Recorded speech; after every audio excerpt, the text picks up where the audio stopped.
From Bossier City, Louisiana, this is the Grouch and the Brainstorm.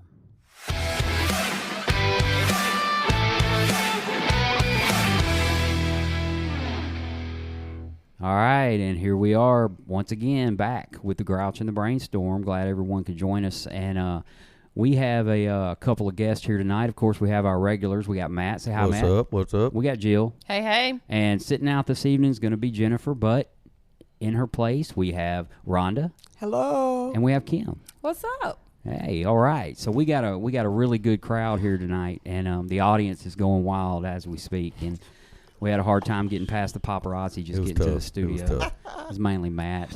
So yeah, they were all digging on Matt.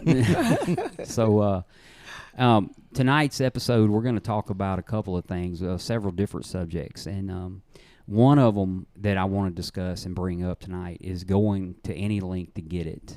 You know, we say that a lot, and so I have a confession to make, and I got to make this in front of everybody here, and I've never said this publicly. It's always been in my head. But tonight we have Kim here, and the reason why I wanted to get the podcast launched, and I did so quickly and timely, was the inspiration of Kim. All right. Oh, wow. All right. Thank you, Mike. And I know it just seems like sometimes I just sit in a corner and don't pay attention to what's going on, and I'm fooling myself, and I'll just play on my phone, whatever it is. But I watched Kim come into the rooms. Yeah. And I watched her come into the rooms, and you have to have that wonder. You know, I've seen so many people come in. I've seen thousands come in, and only maybe 150 stay over the past, many years that I've been going. Right. And as I would watch her, I would think, what if she had something to listen to that would kind of eliminate a little bit of the confusion that we have? It's so confusing. Coming to AA for the first time, I still remember the confusion. I didn't want to stay because I couldn't speak your language. I didn't understand. And then somebody start spouting out steps, and then they would start, and then it would go from talking about steps to talking about their grandma's kidney machine to a pair of shoes that didn't fit, and you're trying to get all this in your head, and the whole time you're thinking, and I got to stay here. And I can't drink. This just ain't. So Kim was a really big, I would say the catalyst to launching it. I've been planning it for probably a year. I've been working on this. But as far as getting it up and running, I saw a newcomer come in, and I actually paid attention. And I said, hey, we need to get this thing rolling. And that's when I approached Matt. And I had already been talking to Jennifer about doing it. And the Grouch and the Brainstorm is actually owned by a company, my company, called Common Apparel, which is an apparel company that sells nothing but clothing for recovery. And that is the parent company of the Grouch and the Brainstorm. And that can be visited on Instagram under Common Apparel if you can Google it. And it's not for profit. None of this is for profit. This is just for folks out there who come in and may be a little confused and want to hear with someone. How many days you got now, Kim? I will have 60 on Friday. Yes. Yay! I bet Matt can't even tell me. How'd you do it? I don't know. It's I couldn't tell you. I don't know. I don't either. I can't say it either. I don't know. But I remember when I had 60. How many do I feel like I have today? About 60. So, I don't know if that counts. But. Well, one of the first things that we hear every time we go into the rooms of Alcoholics Anonymous is somebody's going to read how it works. Man, and that's all over the world. Mm-hmm. It is. All over the country, you hear how it works. And then in how it works, it talks about going to any length to get it. If you want what we have, which most of the time you don't even know what we have. You know? If you want what we have and are willing to go to any length to get it. And you'll find that little phrase will change over the course of your recovery. And going to any length might sound drastic, but it isn't all too drastic. It's really just, I'm going to do what they do in order to be like them. And kind of like we did when we were drinking. Mm-hmm. Yeah. You ever notice that? With the in crowd. Yeah. The in crowd. Sure. Yeah. You ever heard, I love Steve Harvey. Oh, yeah. But he talks about people who spend money they don't have Yes. to buy stuff they don't need to impress people that don't care. Right. Yep. And I'm one of them, and I deal with those people like that every day of the week, and we get into AA and we learn, don't have that behavior. But yet when we very first get there, we see something in people that we really need, and I seen Rhonda. I got to be in the rooms when 3 of you guys came in, which is pretty cool. I was there when Rhonda got there. Yay! Yep. And Rhonda's sobriety date was on April the 15th, tax day, which now I always know when tax day is. Thanks to Rhonda. And that particular year, tax day had been extended because of the floods. But every time I think about Rhonda, and I know where I was in that period of time. So we can open this discussion up. And my day is behind her, the 16th, April 16th. Oh, wow. Oh, you got one day behind Rhonda. Yes, Wow. April the 16th. Oh, Wow. So 2 birthdays in a row if things work out the way they're supposed to be. So, Rhonda, you sponsor Kim. Yes. How's that going? It's going well. She calls me every day. If I need a ride, she's like, Rhonda, no, I'm going to the meeting. You need a ride? I'm like, most of the time, yes. If I haven't called anyone else. But, yeah, she's a good sponsor. She listens. And that's the key, too. She's willing to change, and she listens. And that's the key.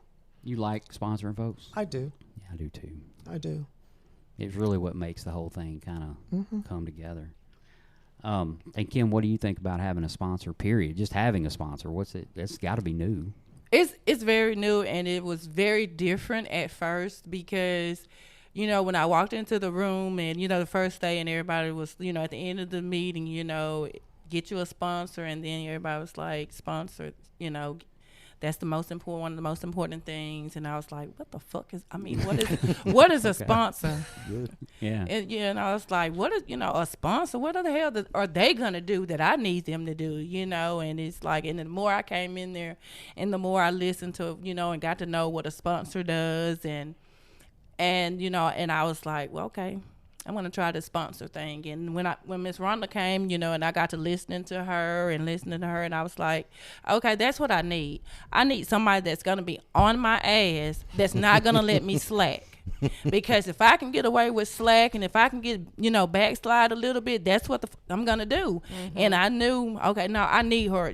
She's hardcore, and she's going to let my ass have it. She's going, she's going to say, hell no, Kim, stop that shit, back it up, or, whatever. And that's what I need. And I love her to death. I love her to death. When I call her, she lifts me up and That's everything. so funny because all my sponsees were told that when they asked me, like, oh, my God, I'm like, oh, my God, what do you mean, oh, my God? Like, well, I'm not going to let you just get away with stuff. I'm not going to co-sign your BS. And that's part of being sponsored. You could be friends, you could listen and everything, but take them through the steps and let them know that this is the way to life. Like Absolutely. I said, this is the way to live. New way of living. New I think way I of just living. read tonight. I'm going back through the steps with one of my guys. Me too, with my sponsor. And it's kind of nuts how we just keep doing it over and over again. Getting the same result, which is a positive result. Right. So why That's not what keep doing it? that's what I'm looking for. Well, you just described Miss Rhonda perfectly. So all that you just said, and I knew, I'm like Mike. You came in and you see so many people come in and they go right back out, or they go, what? We all go, what happened to this person? They ain't been around, and we see so much of that. But then every now and then you just get one that kind of sticks, and we all were like, you're hanging around, and then I heard Rhonda's my sponsor, and I went, well, she got a shot then. So made a good choice right there. But but we're glad y'all are both on here, and so we like Mike said, he had the idea, and for a new person, and I was in that place where I wish I would have had something like this to listen to when I was trying to come in here, because I really didn't know. So let me ask you first, Kim, coming in, how did you figure out the program, or that's the route you were going to go? What was the leading up to that like, and then coming in? As far as me coming in the doors of AA? Yes, ma'am. What got me was, I don't know if you guys know this, but my daughter, she had to come into AA for a class, and she came into the Koala Club. Okay. As part of her class, because she's going to school for psychology. Mm-hmm. And one day I was just sitting there, and I was just drunk out of my mind. And I was like, I'm tired of sitting here. I'm tired of doing this, you know, day after day. Something's better's got to give. And so I text her and I asked her, I said, what is the address of the place you went to when you went for the AA? And she said, you know, she texted to me and this here and that there. And so, okay, I sat there. So a week later, I called, you know, to get the times or whatever. And I don't know who I talked to. I know it was a guy, but, you know, and I was like, okay. So about another 2 weeks, I called again. And I talked to somebody, come on in, you know, we're here some days, blah, blah, blah, you know, because sobriety's every day, da, da, da. I was like, okay. So about a month later, I headed that way. Nah. Another month later, headed that way. Nah. So then again, I pulled up into the parking lot. I sat there. So about 5:15, I was like, nah, I can't do it. So what really, as they say, the straw that broke the camel's back was one day I was sitting there and I was sitting there and I had all my bills listed out and like my burial and stuff. And it came to the point to where I was like, you know what? Yeah, I'm going to sit here and I'm going to drink my fucking self to death. And as long as I got my burial paid where my family's not sitting here, you know, shaking a can or a GoFundMe, you know, to bury my motherfucking ass, this is what the fuck I'm going to do. You know, I'm going to drink myself down. I don't give a damn who doesn't like it. And so finally the next day, it hit me, all of the shit that I said, I ain't did this. I ain't even got no grandkids. I ain't got to play with no grandkids. I ain't got to go to, you know, as they say, Paisley Park where Prince is. You know, that's some of the shit on my bucket list. And I said, here I am sitting here, that I'm going to drink my fucking self to death. No, I'm not going to drink my fucking self to death. I am better than this. And you remember, Miss Rhonda, when I was telling you about what my friend said about God, when she was telling me, you know, when I was saying that I wasn't shit and, you know, I was low, I was this, I was that. She said, remember, God created you and God does not create junk. Amen. God loves you. And that was that night, I made my mind up that next day that I was coming. And I kept saying in my head, I'm going. When I left work at 4:30 that evening, I came straight there. I sat there. I had even brought me a different shirt because I didn't want nobody to know. And I was sitting there. I went in there, walked in the hall, and I sat down, and I was like, I'm leaving. I'm getting the hell up out of here. I got to get up out of here. You know, and I sat there, and it's like, I don't know what drew me to Matt. And it's like, it's just his face, something in his face that stay, and you'll like it. Well, you said he's 10 times worse than me. I guess I can hang around a little while, you know. And you know, and I sat there and I listened, and you know, and I was like, okay, if they can do it, I can do it. And for those first 2 weeks, it was hard as hell. I just felt like I was drowning. I was like, and I just kept thinking, no, I'm going to do this. I'm going to do this. No, my sobriety is more important than this drink. My sobriety is more important than this drink. And every time I think about taking a drink, I think about a grandkid.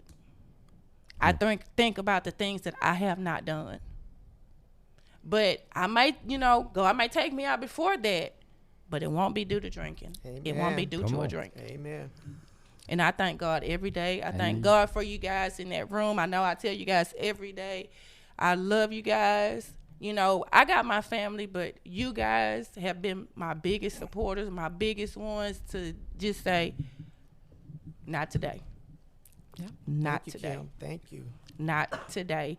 And, you know, like with my family, like I was telling my mom, you know, like I said, you know, I can talk to you, but I can't talk to you about this because you're not an alcoholic. They won't understand. Yeah, that's it. I cannot talk to you about this. Yeah, because Mom said, you can talk to me about anything. You talk to me about...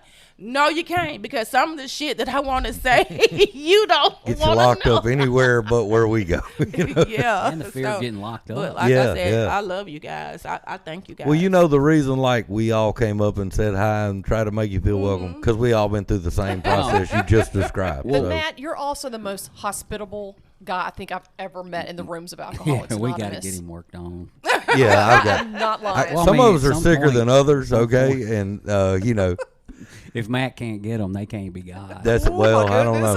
I think they just see it as hope when they go, you know what, this son of a gun here is a mess. Well, so to hear Kim talk, and about that thought process that was going through her head, it was next week, exactly 12 years ago, I was in a 1-bedroom apartment in South Bossier, about to commit suicide because of drinking. I couldn't stop, and I had already been to the Koala Club, and I had that information overload, and I got up and left, and the thoughts that went through my head, was my daughter was 11, and I was like, I'm never gonna be able to see her graduate, and I'm never going to be able to walk her down the aisle, and I'm never going to see my grandkids, and my son was only 13 at the time, and who'd have thought he'd had the first kid, but he did.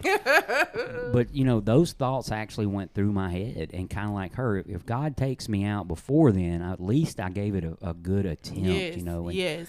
And I've gotten to, see my daughter graduate a couple of times. Right. Amen. I've seen I walked her down the aisle and gave her away, and I've held my grandbaby every day for every Sunday for the past, well, not every Sunday, but I've held my grandbaby a lot since then. And those things just are not things that normal people think about, I guess unless you're just kind of that in it. Because to them, I guess it's automatic. Their mind is automatic. It's automatic for them. Yeah. They don't think about this drink is gonna take me out. That's not their thinking process to me. They're just like, I've told you guys that I got a daughter that's shipping out on the 25th to go to Kuwait, and she's gonna be gone for a year. Wow. Okay, just think if I was still in this drinking process, it wouldn't be such a big deal to me because, oh, yeah, whatever.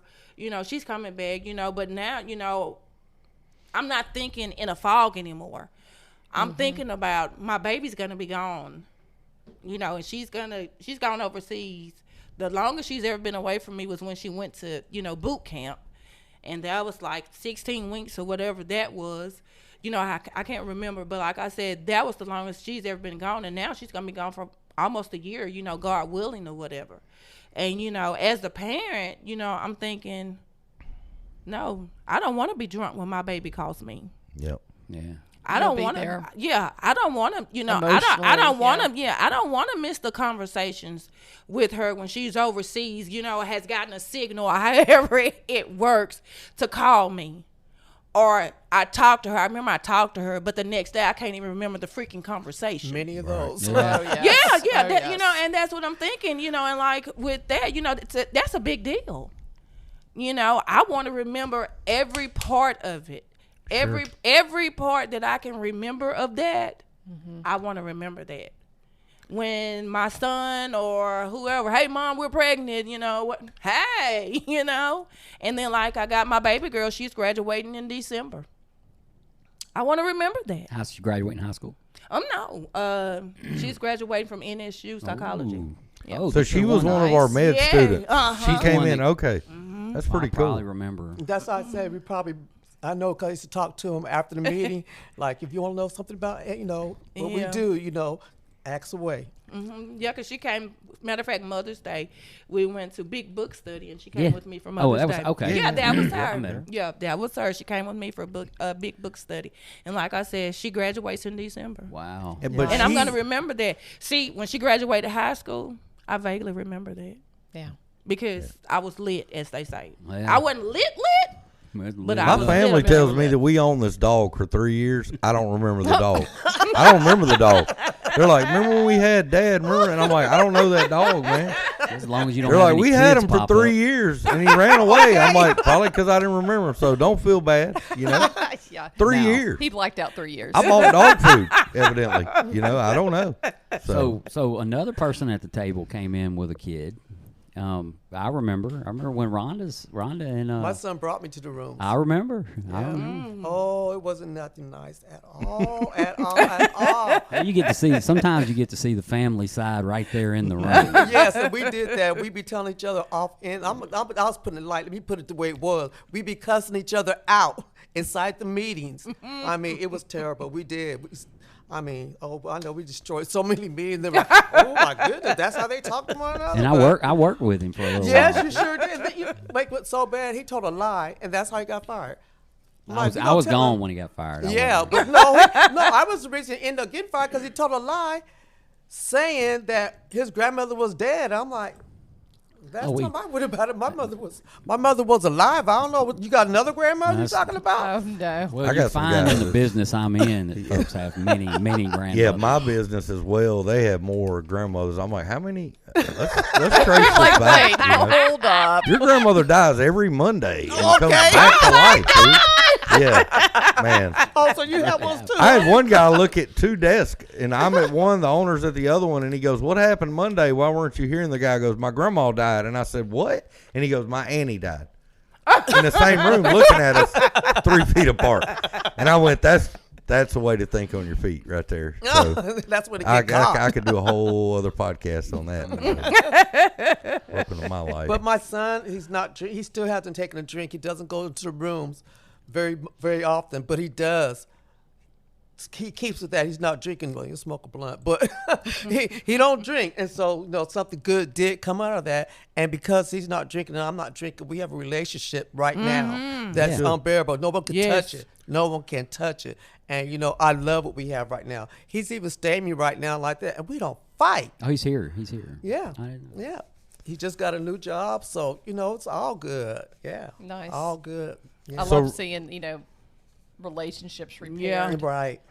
So, Miss Rhonda, how was it for you coming in? Like Kim kind of told us her starting out. And I know you said your son brought you in, but that first 6 months or a year, how was it for you? I really can't recall everything that went on, but I knew for some reason, I say it right now, is because of God, my higher power God. I kept coming back. I didn't have a paper to sign. I wasn't courted by the courts or anything to come inside this room, but God knew that I need to be here. That's my perspective, that God knew I need to be here, so I kept coming. Same And I here. thank God that I kept coming because I wouldn't be the woman that I am right now if not for these rooms of AA. They taught me how to live a totally different life from what I was living. Every weekend, cooking and barbecuing for everybody that come over to my house. Ain't nobody bought a dime worth of food, but I'm giving all the food, making sure all the drinks are there, and that's what what we I do did. at Jill's house. Man. We Just make her buy it all. And I cookies. miss that one. We ate your food. It wasn't a big Thank deal, you. Mike. Yeah.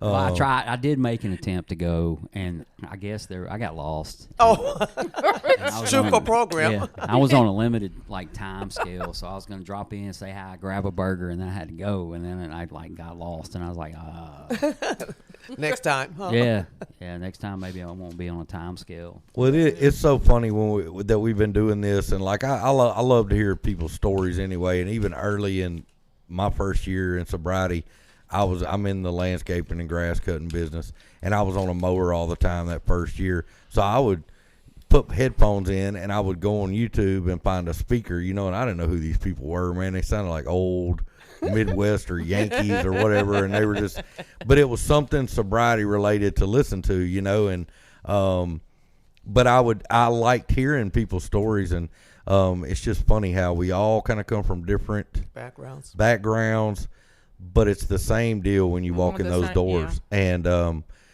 some people are able to take it and run with it, and some people it just takes more, or it takes more time, or whatever it is. But it's really cool to me, and the God thing for me, when I feel like I'm getting a little complacent, what always is God saying I'm here and things are happening, is like, and not to put any pressure on Kim, but people like Kim and her, they come in and they and guys too, and they just look beat up. They look, I'm sick of this. I'm at that point in my life, but they hang around and they hang around, and nobody's perfect. Nobody has a model for, you should do this in a week of sobriety and this in 2 weeks, and nobody has that. But they get in there and they get around a group of people that are trying to do it, and they figure it out, and they get a sponsor, and then you start seeing them come to life a little bit, and they start laughing a little bit. And I sit in there a lot of times in meetings, and I'm like Mike, I don't pay attention as much as I should. Shame.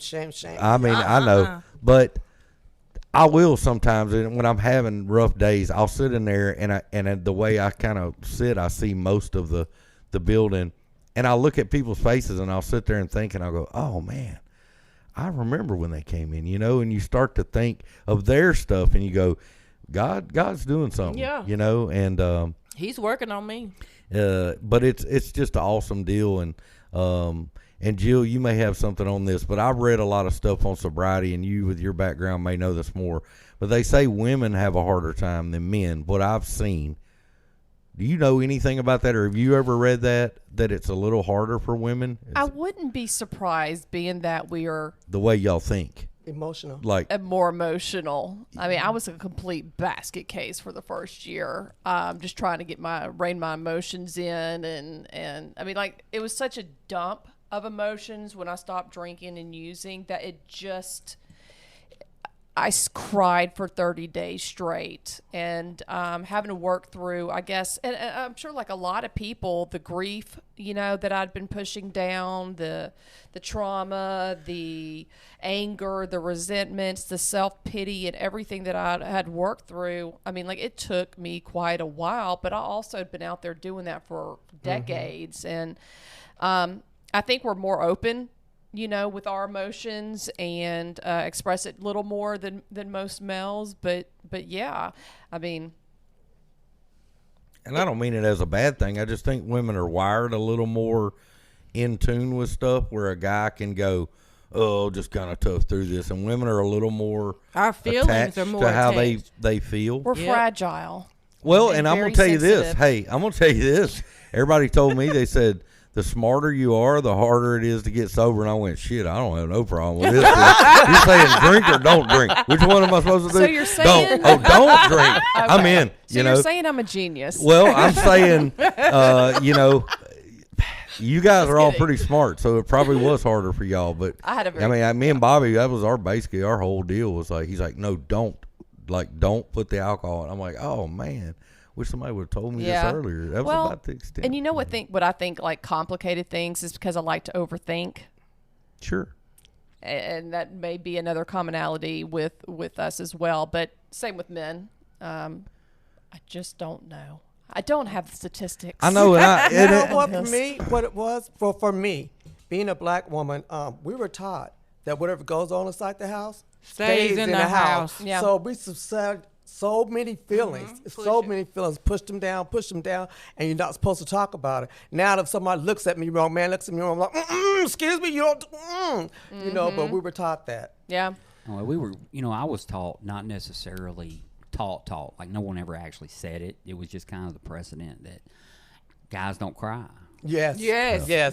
One of the biggest lies I ever told to me in my entire life was sticks and stones may break my bones, but words will never. And I mean, some of them just cut deep. The tongue is very powerful. The tongue is a powerful thing. Absolutely. Sure. That's Bible. And and I guess me growing up, my dad was a pastor, love him to death, but his personality, he never said a lot emotionally. He could be angry or happy, you'd never know. Like, he was the same all the time, and like my mother was more emotional, and you could tell I'm more wired like her. I get fired up, I get happy, I do whatever, and I'm 100 miles an hour with it. It's not hard to figure out where I'm at. But as a guy, I think with guys growing up, you look to your dad to how to handle situations, and so how he reacts to things, you go, well, my dad would have acted this way, so that's kind of what you base it on. Well, I was more geared like my mother. I figured out when I'm older now, and I have that personality. Well, I'm passionate about stuff or whatever. Well, when you're going, but I shouldn't act like that because, well, that's how I act, But it took me a long time to go, it's all right just to act how I act. I don't have to act, and you kind of tamp that stuff down, and it's weird. Okay to be me. Yeah. And that's one thing that we learn in AA. Going back to Steve Harvey's statement, right?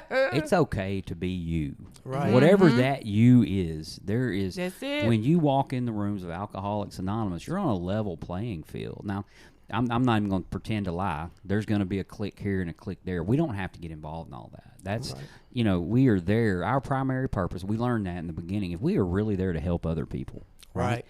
Nothing else matters. This is not. It doesn't matter what you do, what you make, what you drive. None of that, right? It is all about helping other people. And so I still show up because I still need AA to stay sober, right? Mm-hmm. But a byproduct is somebody's always gonna be there for me to help. So I have no excuse for not doing anything. It talks about in the big book, this is an altruistic movement. It says that in the doctor's opinion, and it says it once other in Bill's story. And altruistic just means helping other people. Right. That's what it means. Mm-hmm. And we learned a long time ago, back in 1935 or whenever, that when one alcoholic helps another alcoholic, the one doing the helping stays sober. Right. They learned that. They figured that part of it out. That was the part that was missing. And when Roland Hazard and Carl Jung met, I know I'm throwing it way off there. when those two guys met, they understood the problem. They didn't understand the solution. And Bill said, hey, I've been staying sober by trying to help a bunch of people, and they won't take my help.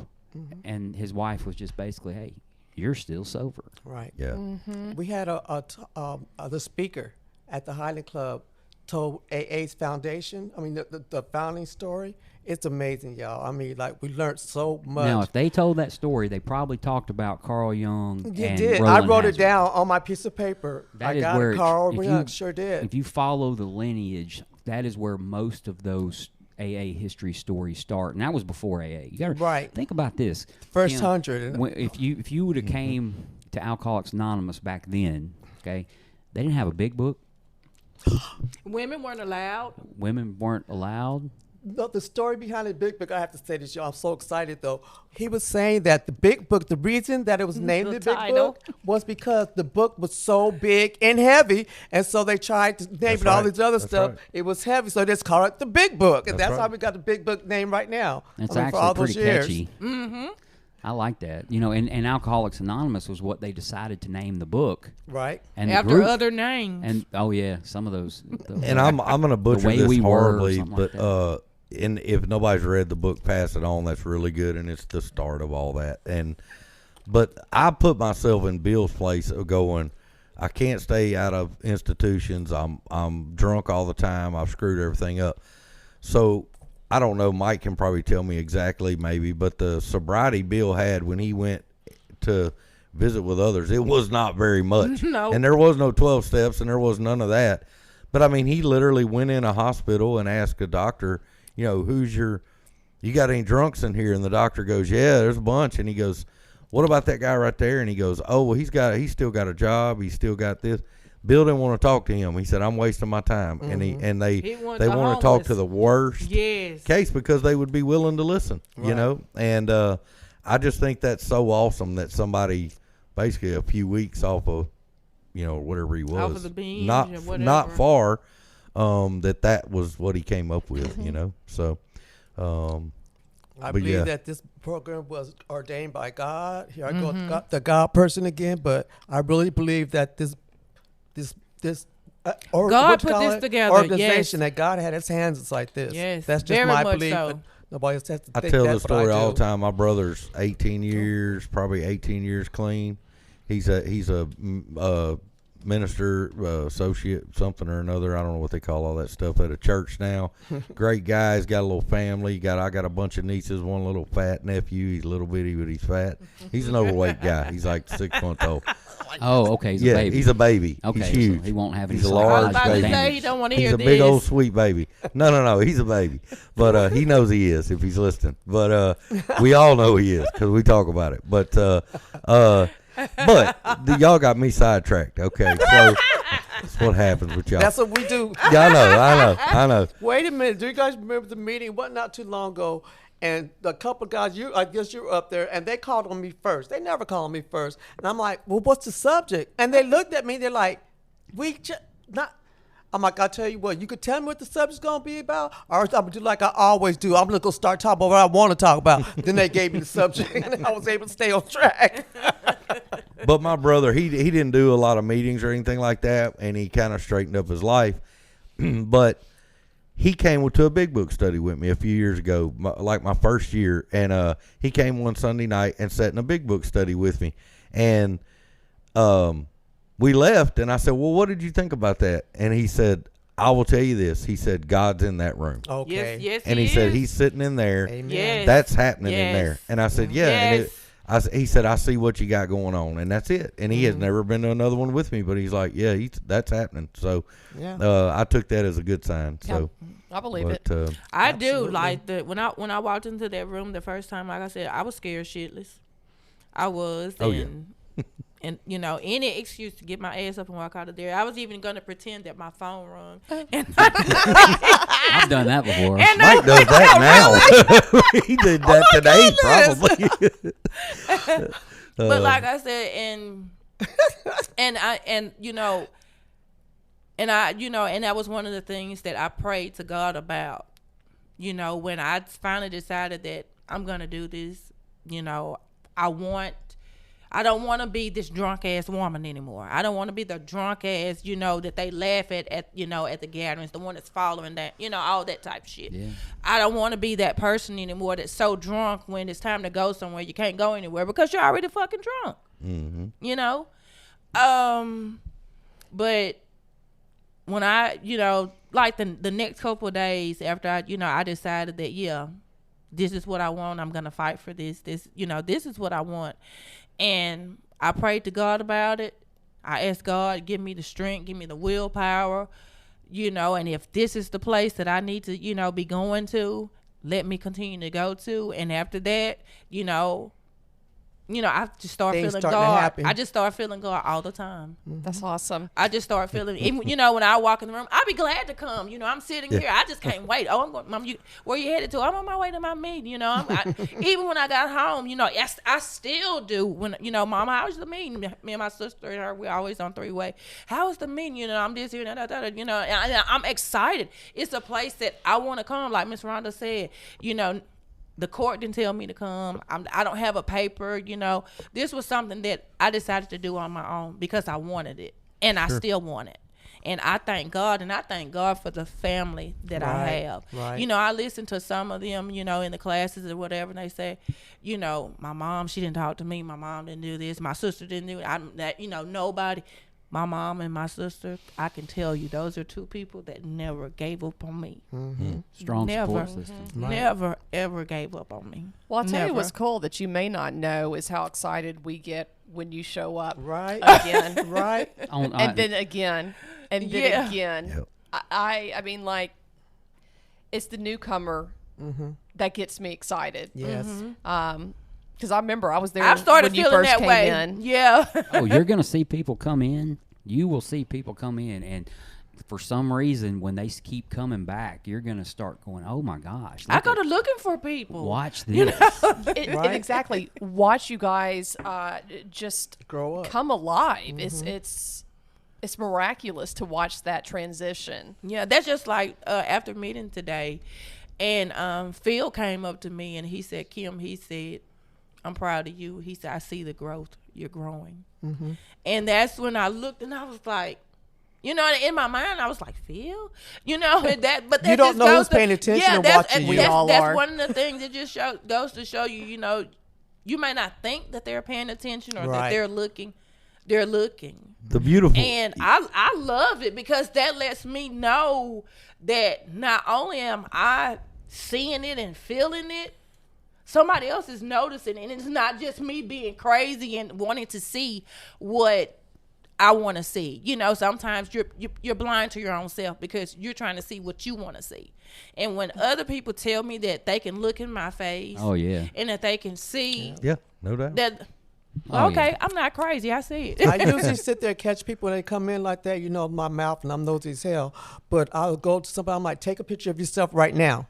And then if you're still here later, even 6 months, take a picture of yourself again, and you will see the changes in their face, their mannerism, everything. And that, just like, I'm like you, Jill, I get excited when I sit there So and see excited. newcomers. And I still have a picture. I have my intake picture when I went to treatment. And boy, if looks could kill. I told this at Miss Rhonda's birthday, but I'll tell it again. So you talk about how we are when you came in, right? So I'm going to tell one about your sponsor. So when I got out of treatment, I had this old beat up car, and I took a job. I just begged them for a job, And I had a lot of experience in the business I was in, but I was like, I just need a job. I got to feed my family. They said, we're not hiring, but we'll give you the lowest thing we got. I said, I'll take it. So I'm working every day. I get off at 5:15. I'm at the 5:30 every day, rolling in. Well, I'm mowing grass, right? So I'm filthy, stinky, been sweating all day. It's August, September in Louisiana. Yeah, nobody wants to be around me. I didn't want to be around me, okay? Miss Rhonda, every single day that I came in. I'm guessing there's a hug. There's coming. always a hug. And she go, definitely a hold hug out her coming. arms, and I go, Miss Rhonda, you don't want to hug me. I'm nasty. And she go, And she was always dressed so pretty, always had everything right. And she would hug my nasty rear end every single day. And it's people like her that's why I am the way I am today, because I remember doing my 90 and 90, and I'd done a bunch of them in that back row back there where James and Jerry said there used to be a bunch of old men back there, a bunch of them, and a lot of them have phased out and they can't come or they passed away. But I remember I'd gone for like 6 months and I hadn't missed a day, and they never really said much to me. They just, hey, how you doing? And I used to sit right in front of them. And I remember walking in one day, and I didn't know that many people. And I remember walking in one day, and I had missed the day before because my kid had a football practice. And I just remember walking in one day now in 6 months. They never said much to me. But I walked in. As soon as I came around the corner, they went, where the hell you been? The whole road. And I was like, I didn't even know y'all knew I was here. One day in 6 months. They wasn't going to cut me any slack, And I was like, and I started to realize these people truly care. And it may not be that they're the most sweet-spoken, those old guys. They just tell you real quick how it was. Straight but out. Then I learned that that's actually people caring about you when they give a shit more about how you are than how you may feel at the time, Exactly. But yeah, Miss Rhonda and a whole bunch of y'all, Mike too, and it was a bunch of y'all when I They came say in I there. care more about your life than your feelings. Yeah. Sure. Yes. Yeah, it's very interesting to watch people come in though, and they don't know what's going on. They don't know who to talk to. They don't know what to do. And in our position, and now yours, Kim, because you've been around 60 days, we got to figure out how to get them to stay. Exactly. But they have to want to stay. Yes. So there's that's the thing. You have to want it. Want them to stay. What can I do to help them stay? What can I offer? Giving them a big book, that's great. A conversation, let them know, hey, Exactly. yes, you are crazy, but so am I. Okay. Sit right here. Yeah. Listen And to Kim, the stories. Even though you have 60 days, there's a newcomer that's walking in, looking Oh. at your smile and thinking she's got it. Hey, no, that's And the you dead know what I'm truth. saying? Yeah. Now You nobody don't realize that until when you're you- in the middle of it. until you share. Nobody knows, right? I mean, nobody. Even if you say, some people don't say their sobriety dates, and this is one of the only areas Sometimes where I do. Sometimes I don't. Yeah, some people just. I mean, like in North Louisiana we do, but down in New Orleans nobody gave their sobriety date. You didn't. That just wasn't. It's just not custom. It's just not part of what they do. So nobody has a clue. But I will tell you, my little story is there was a lady. Actually, she was at a meeting last week. It's the first time I've seen her since I've been back. But she had 60 days, or she had 30 days. She had exactly 1 month longer than me. So she got sober in May of 2011. And then you had Phil, who got sober in May of 79, and I was 6 years old the year he got sober. But I could relate to the lady that had 30 days a whole lot more than I could relate to Phil. Right. And nothing against Phil, love him to death, and everything he says is from the book and stuff. But whatever she said, because she managed to get 30 days ahead of me, and I hung on every single word. So if you think about that in perspective, you've got double the time she had whenever I've got there, right now. And there are people who they just want to know. And unfortunately, some of them have went out, got the bad dose of life one more time, and have came back and said, hey, that person's got 30 days, that person's got 60 days, or even a week. Right. Yeah. I kind of wish sometimes we had a 1 week chip. And you'll learn too in sobriety, and this is what's really cool in that time that you're in, and it kind of ties in with what Mike's saying, is you are going to sit there with 60 days and you're starting to feel better, and you're like, there's hope here and all that. And that's what people see. It's not the time so much. It is the time, but somebody will come in with a few days and you'll tell them, well, I have 60 days. And they're going to go, you're a rock star. Right. Like you're happy. Yes. Your eyes are lit up. You know, Smiling. you look healthy. You're smiling. How did you do that in 60 days? And Jill goes over there, or even me, and or anybody with any several years of time, and a person coming in with a week. I was just like Mike. I heard Phil, and I was like, man, I was a month and a half old when Phil got sober. Like, he's older than I ain't. Like, He's sober longer yeah, than my and I'm age. like, that. I can't relate to that. But I had a friend in there, Brooks. He came in right after me, and we had about 30 days difference. And we met up every day after the meeting. Hey, man, you okay? And I just kept looking back, and I was going, you know what? I'm not too far ahead of him, but I ain't where he's at right now. Mm-hmm. And we both kind of pulled each other along. And he's got as much time as I do now. We both over 5 years, and we were within a couple of weeks of each other coming in there. And It's that's good where when you'll you see really somebody stick and stay. That just Yeah. I'm like, and it I does said, in my I mean, heart. Like I said, I love this. I love coming here. I love going to, to the meetings and listening, and, even when they call on me and I'm like, what? Yeah. I hate that. It All feeds of your a sudden. soul. Jill put me on the spot a while ago too, by the way, not to bring up. Jill just blast me. Nice. Thanks. Nice. I mean, you called on me on the Nice spot. feed. That's all I had today. Jill doesn't call on you. She just turns around and stares at you till you start talking, What was the That's what I topic? do to my sponsee. You could tell I'm like, Did y'all have a topic today, man? What was it? It was a relationship. Oh, no way. Oh, yeah. No And- way. Yeah, and mine was Yeah, short. his feedback was It was short. just So God doing for me what I can't do for myself. Yeah, So that's yes. why I was in the front room with Roger. Yeah. I do not want to hear. Yeah, I my- mean, I was trying to stay out of that conversation. And I was directly behind Jill, and she turned all the way around in her seat and staring at me, and I just stared back. And Randy's like, I think she's calling on you. And I was like, yeah. Was that legitimately the topic, really? Yes. but not Oh. necessarily like romantic it was different relationships. relationships. Oh, Like just your- how we have them with different people. Yeah, Yeah, like not your work like- relationship, just any relationship. Yeah. Was it out of the book? It was the daily reflection. Daily it was a reflection. daily reflection. And we're on step 6. Yeah. How long you been sober, Mike? You, So I don't, you got a birthday coming up, don't I you? don't do next week. Yeah, I Next don't- weekend. 12. 12 years.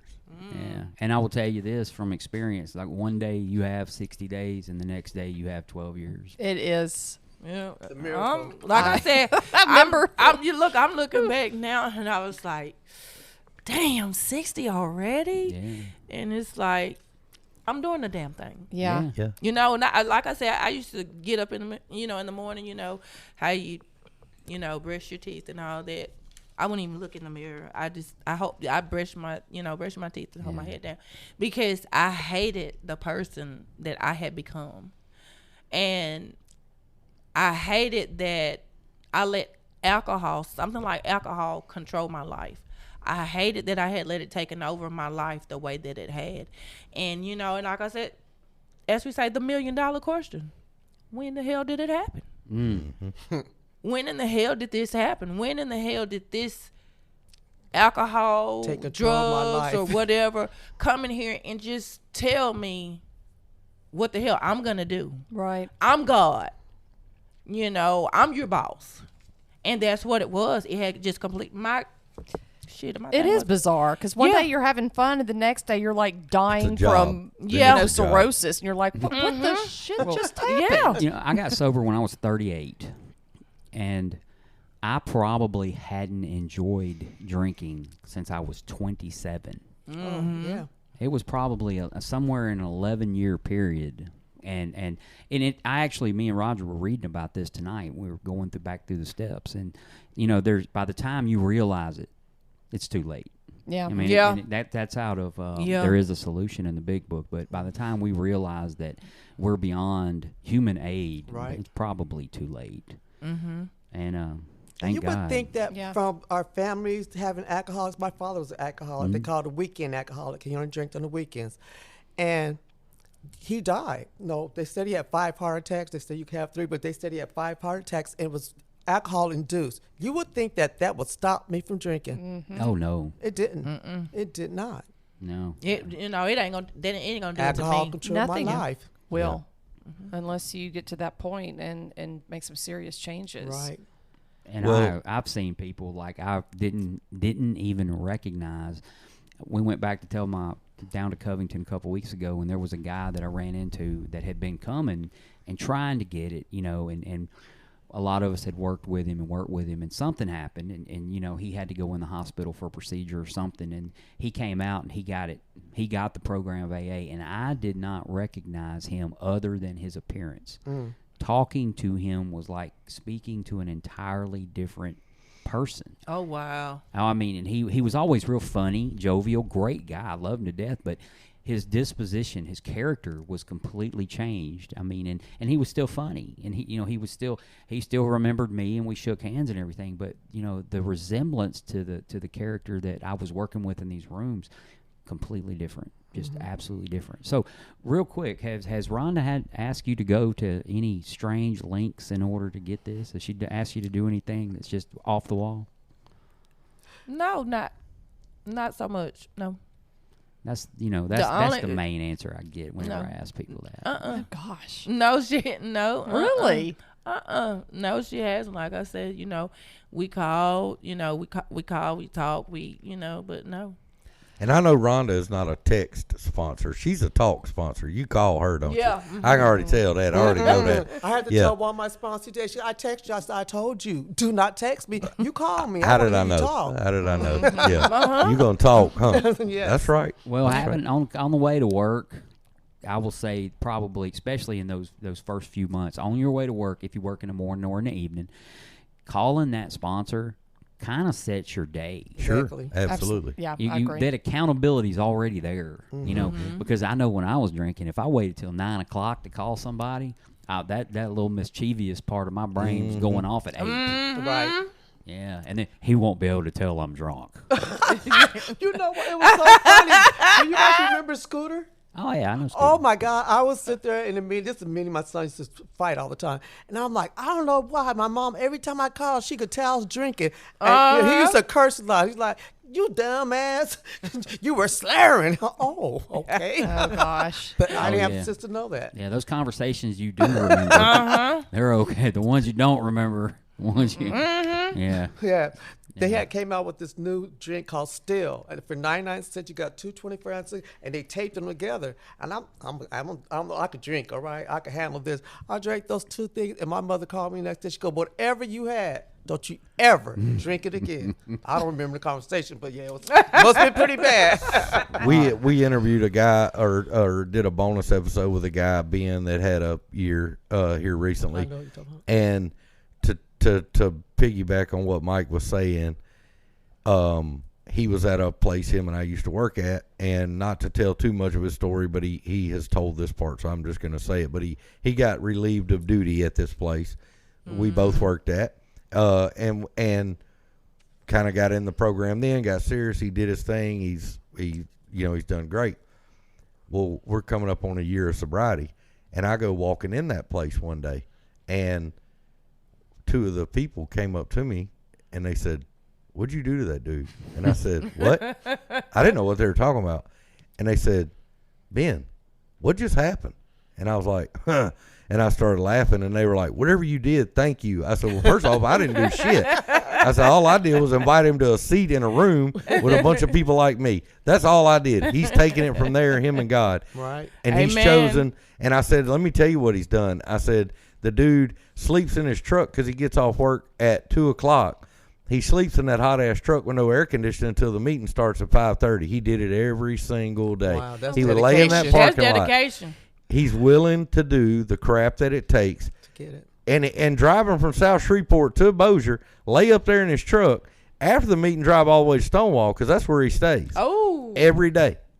Every single day. Wow. And he did that for a long time. Wow. And he got a sponsor, and he did all that same stuff that we keep saying. There's But really not much you can say other than yes to when someone says, "Are you willing to go to any length?" Because you're like, What do you mean they any got length? me. What do you mean any length? Well, and I was faced with that quite a few times in treatment. They're like, "We feel you need to live in a halfway house," and I was like, "What? Excuse me?" Oh, I got hit with that one too. And I was like, "Are you serious?" Because in my head, that's where losers went. And of course, I wasn't one of those. God. And then she looked at me and said, are you willing to go to any length? I was like, God, you got me. Okay. Identical situation. Oh, and then, of course, like, the whole like, well, you'll have to do, 90 meetings in 90 days, which was a lie. They made me do 180 and 180. But anyway, because of my poor attitude. But are you willing to go to any length? It's like, Somewhat. I know. Kinda. Hey, it's that little bit of willingness. Yeah. And I had that. There wasn't much, but I had that. And I think that's what Kim describing coming up there and sitting in the parking lot and the steps it took. That's willingness. Right. You can call it whatever you want to, but she goes, I know something's wrong. And it takes courage too. But she was willing at that point to go, it may take me a couple of tries, but you got your butt in there and you sat down. That's what counts.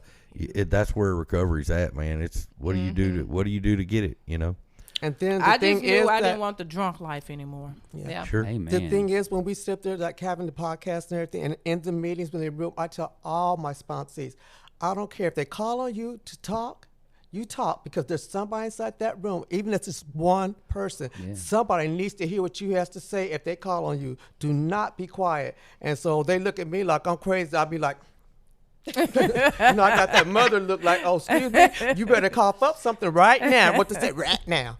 Yeah, right now. One thing I like about AA meetings, I've been to a bunch of them, at different places, and you may go in one and it's like a polished big book version. I mean, everybody's real knowledgeable and they're well spoken, and then some of them it's like being in a bar room, and you don't never know what's gonna happen. And I love them all. I love them both, but you never know what's gonna happen. You got to show up to find out. So Yeah, that's but it. Being anyway, self. that's it. Being self. So Yeah, I guess they had just quit smoking in AA meetings whenever I got there. Me too. But the rooms were still stale, like a stale cigarette. oh wow. Oh wow. Yeah. And the one down in the New Orleans area that I was my home group down there, they haven't painted it since, I don't believe anyway, and you can still see some remnants of the old. You can picture the old timers with a cigarette and an ashtray and some of these words of wisdom that we have passed on all through the years that get to us, and it's amazing. If these words of wisdom made it to me and then they stopped, well, they would never go any further. They would never go any further. And so we've got a group of people that continue to carry the message, and they do that because they have what Kim has. They come in the rooms and they say, hey, I don't like what I got. I may not want what you have, but I don't like what I got. Right. Right. And they sit there and they soak up all this stuff, and it's amazing how it works. Wayne Batman right now, he's dead, but when he on the thing keep coming back, man, Wayne will keep coming back, and he's like, it gets better. That's why he would do it. Like, it gets better. I want to tell this, and this ain't even nothing related to nothing but carrying the message, but on my man Mike. So he told a story in New Orleans area a few weeks ago, and we went down there, and it was a convention. There's a lot of people, and they've got a food area set up and all this stuff. So he's getting ready to go out and speak. I mean, it's right before it happens, and he's decked out, man. He's got the nice stuff on, and I'm like, my man's probably nervous, I'm thinking, because I would be, No right? pictures? So I roll up to him. He's literally standing on the side of the stage, and I'm like, hey, you good? And he goes, hey, dude, I just had a cookie inside of a cookie. And I was like, what? And he goes, back there in the room, they got a cookie, but they put another cookie in it, and I just ate it. And I'm like, yeah, but what about like your story that's fixing to happen? All he was concerned about was how good. And I was like, you know what? I think he's all right. I think he's over whatever he's got. And we just went on. That's my man right there. That's where they get you with the cookies. Yeah, they got you, bro. I mean, but anyway. My only weakness is cookies. I love that we go down there, though, in South Louisiana, and the three people that get up at the meeting are me, Coleman, and Mike. I read something. Wow. Coleman ran the meeting, and Mike spoke. So anyway, yeah, that was how that rolled. Coleman ran that meeting. He did. He got up at the podium and did the whole deal. Oh, great. Yeah, it was kind of cool. We're at the Koala Club South down here, so, but anyway, it was really good. Thank y'all for coming.